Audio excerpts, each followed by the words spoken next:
Back in 2014, movie director Michael Bay, who is responsible for movies like The Transformers, was invited to speak to the Samsung Consumer Electronic Showcase, and unfortunately, it didn't quite go so well. Ladies and gentlemen, director and producer Michael Bay.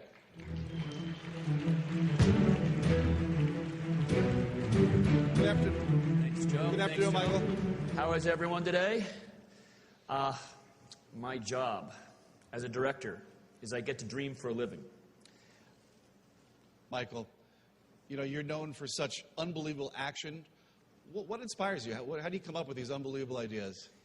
I create visual worlds that are so beyond everyone's normal life experiences. And Hollywood is a place that creates a viewer escape. And what I try to do is, as a director, I try to... the type is all off, sorry, but I'll just wing this. Tell us what you think. Yeah, we'll wing it right now. I try to take people on an emotional ride, and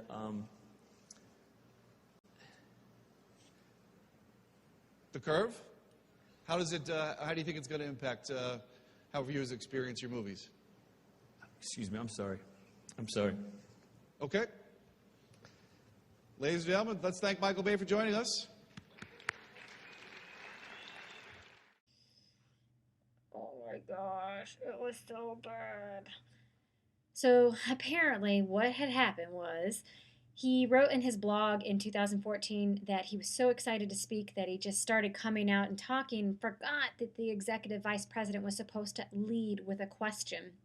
At that point, the teleprompter had gotten all mixed up, and he was just lost and completely just melted off the stage.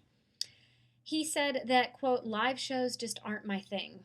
Well, I'm sorry, Michael Bay, but live shows aren't anyone's thing. Human beings aren't meant to naturally be able to stand in front of thousands of people and deliver this flawless presentation. Really good presenters know that it takes a lot of practice and a lot of work in order to present an effective and coherent message. So we want to focus on the last aspect of a speech, which is delivery. We've talked about organization, the speech structure. We've also talked about the content, our use of supporting language and material. Now we want to focus on the way we actually deliver the message to the audience. So that brings us to both the what of delivery and the how of delivery. When we talk about the what of delivery, we're talking about the 4 types of delivery methods and the types of communication that they are most appropriate for. There are 4 methods of delivery available to us: impromptu, manuscript, memorized, and extemporaneous. Let's take impromptu. Impromptu is where you deliver a speech with little or no preparation. This is really great for interpersonal communication, where you have just you and one other person. When you go and talk to an instructor or you have a meeting with your boss, you probably are going to jot down a couple of notes for points that you want to make, but overall you're not going to prepare a whole outline or speech for that occasion. It's also great for job interviews, and it's also really great for group communication settings whenever you have a meeting with other students or with other coworkers. Obviously, the advantages of impromptu delivery, it's very natural, it's very conversational. You don't have to put a whole lot of preparation into it. It's really easy for the audience to listen to that as well because it's just a normal conversation. The downside of impromptu delivery is a lot can go wrong if you're using it in the wrong setting. You could forget what you're going to say, ramble, not know the answer to a question, say a bad word, or something that could be interpreted incorrectly. So a lot can go wrong without advanced preparation if you're using impromptu speaking in the wrong setting. Next, we have manuscript delivery, where you have the entire speech planned out word for word, then deliver with that manuscript in front of you, either on the podium or maybe from a teleprompter. This is really great when you have any type of mass communication or a president and you are delivering an address to the American people. So the advantages of manuscript delivery are you have the entire speech in front of you word for word and you've really thought carefully about all of your content choices. The downside to manuscript delivery is you are tied to that script. So in certain public communication settings, it's not really the greatest delivery method. if someone asks you a question, if the audience is giving you nonverbal feedback like they don't understand or they don't agree, you're not able to adapt and go off script to address those issues. And you could also come across as really boring or uninterested. Memorized is this very similar to manuscript speaking. You have the entire speech planned out word for word and you memorize it in your head. Unfortunately, you aren't able to adapt and go off script, much like the manuscript style. In fact, I really don't think that memorized delivery is a very effective method. It's really only appropriate for situations like when you were in elementary school and you had to memorize and recite things back, like the ABCs or the Pledge of Allegiance. Lastly, we have extemporaneous delivery, which has the advanced preparation. Do your research and you organize it into a formal full sentence outline, but the delivery is natural and conversational. You can adapt to the feedback that the audience is giving you because you don't have to memorize it word for word. It's a balance of the other three styles. It's preferred for the audience because it's very easy to listen to, and it also is very coherent with that advanced preparation. It's a great method for the speaker as well because you can be your natural self while feeling totally confident that you have a clear and concise message. So as you can see, for our speeches in this course, we are going to be using this extemporaneous delivery style. And this requires time. Mark Twain had a great quote. He said, "It usually takes me more than 3 weeks to prepare a good impromptu speech." So you can imagine that it would take him much longer to prepare an extemporaneous speech. We can take a lot of what Mark Twain has to say to heart, and that brings us to the how of delivery. First, we want to consider both the verbal and the nonverbal elements. Verbal delivery is everything that consists of our voice. That starts with volume, the loudness of your voice. We need to clearly hear the words that are coming out of your mouth. Otherwise, it doesn't matter how great that outline is. You want to look to your audience and make sure that you are loud enough for them to hear you, but not so loud that you're scaring the people in the front row. Next is pitch and tone. Pitch is the highness or lowness of your voice, and tone is the variation in that highness and lowness. You want to strive for a natural inflection or a natural variation rather than a singular monotone voice. You also want to watch the placement of your pitch. For example, if you trail up like at the end of the sentence, it sounds like you're asking a question and therefore you sound like you're questioning yourself or you sound a little bit like a valley girl. Whereas when you ask a question, if you don't go up at the end, then we are left wondering whether this is a question or not. Rate and pauses refer to the speed of your voice. You want to strive for a nice, smooth, even rate. Most human beings speak about 100 to 120 words per minute, and when we're nervous, it increases that rate of speed. So all of us need to slow down in our conversation so that the audience can easily follow along.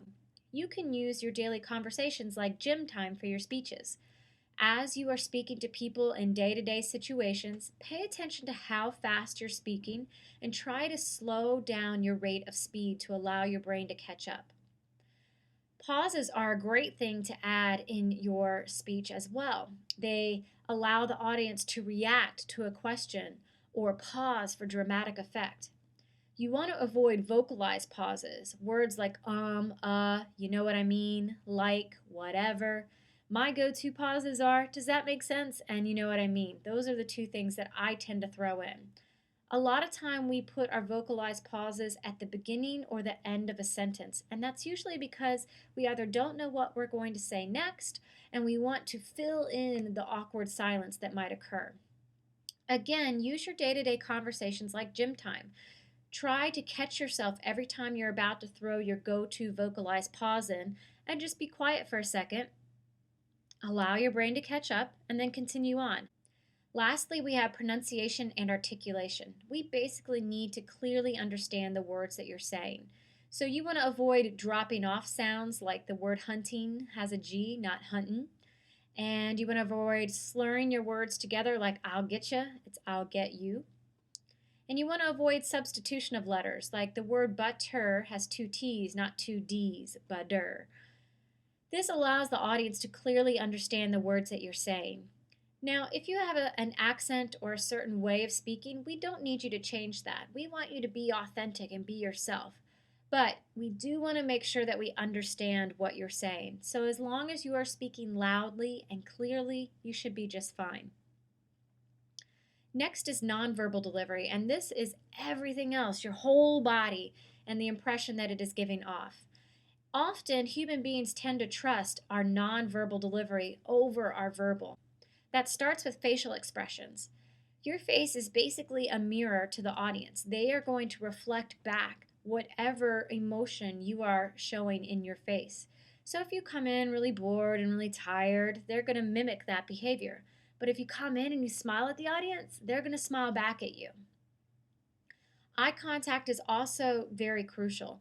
It's different in different cultures, but mostly in the United States, we see eye contact as a sign of credibility, confidence, trustworthiness, knowledge. So you want to maintain eye contact with the audience.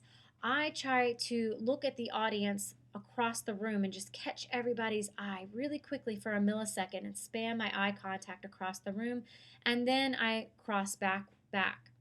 Now, it's difficult with an online speaking class. How are you going to maintain eye contact? You want to make sure that you are looking at the people in the screen. So you're not looking up or looking down or looking away. There's nothing there that is going to help you. The audience needs to see that you are maintaining that eye contact with us.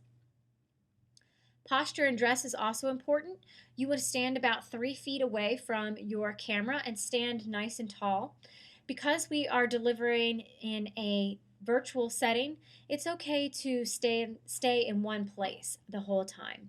You do, however, want to use hand movements appropriately. Obviously, you can't make those movements too big because they're going to go off screen. But you do want to use your movements in a way that you can highlight key information and bring the audience in. Dress is also important. We do need to see that you look professional, and business casual is a great rule of thumb for that. You basically want to put off a professional brand for the audience so that they can see that you're serious about what you're talking about and that you care about this message. So, steps to practicing your speech. You want to start about 3 to 4 days before the speech is due. Basically, take a crock pot versus a microwave approach. You don't want to zap it in the microwave for an hour before the night before the speech. It's probably not going to be really good results. However, if you put it in the crock pot and live for it for several days, then you're really going to have a fine-tuned product. I recommend practicing in chunks, so don't practice more than 20 to 30 minutes at a time. That first day, you could practice for 20 minutes in the morning, 20 minutes in the afternoon, and 20 minutes in the evening. That allows you to break out those sessions. Another idea is to break your speech into chunks. So practice just the introduction first, then the body, then the conclusion. Find a place where you won't be disturbed. You need to be in a room where nobody else is in it, so that way you can make all the mistakes you want and nobody's going to laugh at you. I like to practice in my walk-in closet because I know that my husband and my dogs will completely leave me alone in there. It's also important that you're standing and saying your speech out loud. You really need to put this into a real-world situation. I also like to start by running through my speech with my outline in front of me. So I print out the outline, I stand up in the middle of the room, and I just say the speech out loud with the outline in front of me. I don't really care about eye contact or movement at this point. I just want to get comfortable saying the words and getting used to saying it out loud. Once I feel like I pretty much got it, I'll sit it down on the table beside me and try to say it without anything in front of me. Every time I mess up, I just put a little star by that part on the outline, and then I go back and practice that over and over until I get it right. If I have trouble remembering certain things, I try to then take my note cards and write a couple of key words there. For example, if I have a hard time remembering my parallel wording, I'll write it on my note card. If I have a hard time with a transition, I keep forgetting it, I'll write the first couple of words there. If you have a statistic or a quote, you can certainly put that on your card along with the source so you can remember to cite it out loud. You can also put delivery cues at the top of your note cards as well. Little reminders such as look up or smile will just help you stay in that zone throughout the entire speech. I also recommend putting little numbers in the corners of your note card so you can keep them in order. Now for our note cards, we're going to use a max of 5, and you want to use the 3x5 size. Any bigger than that, it's going to feel like you're holding poster boards up in front of you. You also want plain white note cards, no neon pinks or greens to distract the audience. And just write on one side. If you're writing on both sides, you're going to be flipping the card over, and that's going to be distracting for the audience. Lastly, it's a good idea to get a test audience, 1 or 2 people that can watch your speech and give you a little bit of feedback. That helps you feel less nervous when you have to deliver in front of a live audience. It also allows you to get some feedback from them. Ask them 1 or 2 things to look for, however, before you present your speech. Otherwise, they'll just say, "Oh, it's great," and you won't get any constructive feedback from them. So we've talked about the what of delivery, the 4 types of methods, and why that extemporaneous delivery is the preferred style for a public communication setting, as well as the how of delivery and figuring out how we can start to practice both those verbal and nonverbal aspects. I want to end with a video from Will Steven from TEDx New York in 2014. Now, Michael Bay had something to say, but unfortunately, without proper extemporaneous delivery, he actually had nothing to say. Let's see if the reverse is true with Will. Hear that? That's nothing. Which is what I, as a speaker at today's conference, have for you all. I have nothing. Nada. Zip. Zilch. Zippo. Nothing smart. Nothing inspirational. Nothing even remotely researched at all. I have absolutely nothing to say whatsoever. And yet, through my manner of speaking, I will make it seem like I do. Like what I am saying is brilliant. And maybe, just maybe, you will feel like you've learned something. Now, I'm going to get started with the opening. I'm going to make a lot of hand gestures. I'm going to do this with my right hand. I'm going to do this with my left. I'm going to adjust my glasses. And then I'm going to ask you all a question. By show of hands, how many of you all have been asked a question before? Okay, great. I'm seeing some hands. And again, I have nothing here. Now, I'm going to react to that and act like I'm telling you a personal anecdote. Something to break the tension, something to endear myself a little bit, something kind of embarrassing. And you guys are going to make an awe sound. It's true. It really happened. And now I'm going to bring it to a broader point. I'm going to reel you back in. I'm going to make it intellectual. I'm going to bring it to this man right here. Now, what this man did was important, I'm sure. But I, for one, have no idea who he is. I simply Google image the word scientist.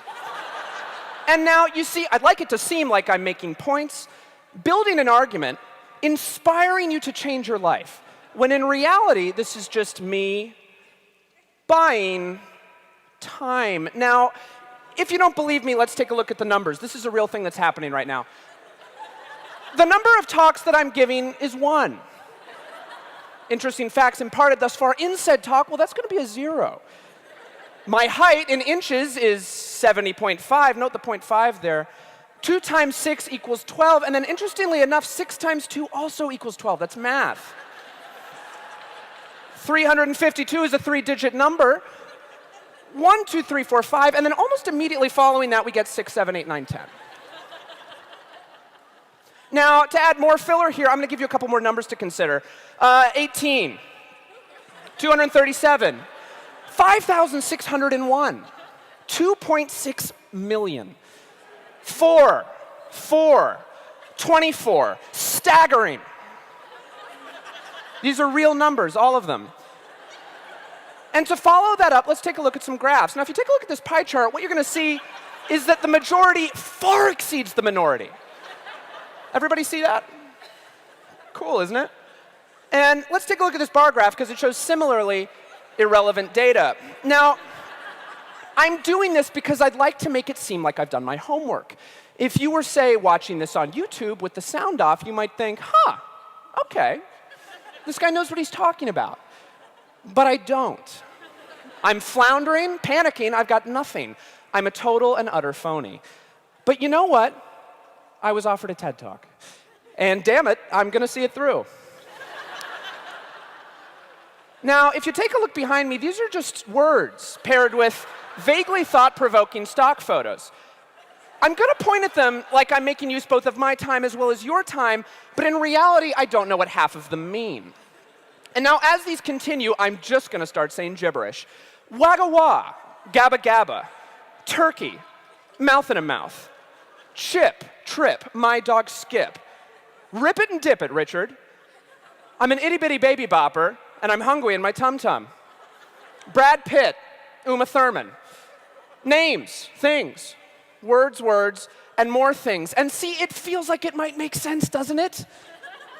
Like maybe, just maybe, I'm building to some sort of satisfying conclusion. I mean, I'm gesticulating as though I am. I'm pacing, I'm growing in intensity, I'm taking off my glasses, which, by the way, are just frames.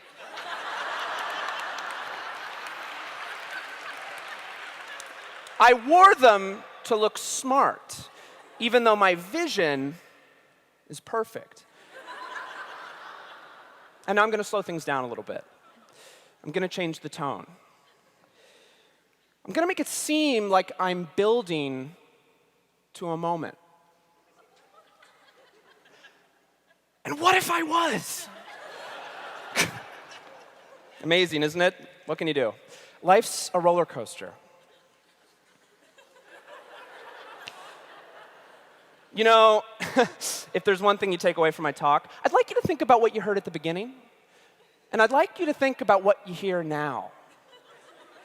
Because it was nothing, and it's still nothing. Think about that. Or don't, that's fine. And now I'm going to stop talking.